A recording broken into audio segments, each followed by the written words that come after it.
Imagine a man so consumed by anger and failure that he'd climb a mountain in the dead of night, desperate for answers. This man was Rajan, and what he learned that night from Master Jain would change his life forever.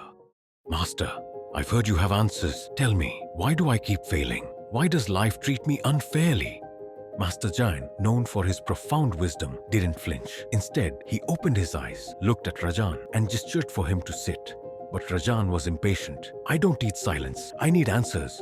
Rajan watched, confused and irritated. The water overflowed, spilling onto the table, then onto the floor. Finally, Rajan couldn't take it anymore.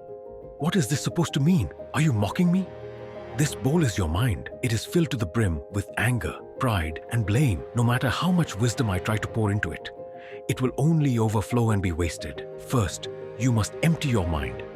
Rajan froze. The words hit him like a thunderclap. He realized that his mind was so consumed with excuses and negativity that there was no space left for learning or growth. Do you see the storm outside? It is wild, chaotic, and destructive. But do you know what happens when the storm ends? The air becomes clear and the earth is nourished. Your anger is like that storm. If you let it rage, it will destroy you. But if you calm it, you will see clarity and growth. Master Jain's words were simple, but they carried a depth Rajan had never encountered. He began to see his failures not as injustices, but as lessons he had ignored because of his pride. How do I empty my mind, Master? Start by recognizing the weight you carry. Reflect on it, acknowledge it, and then let it go. Each day, sit in silence for just a few minutes. Focus on your breath. You cannot control the wind, but you can calm the storm within.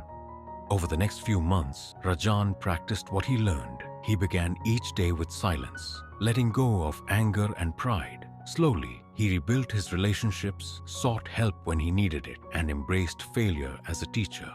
Master Jain had given him more than answers. He had given him the tools to rebuild his life, and it all started with an overflowing bowl.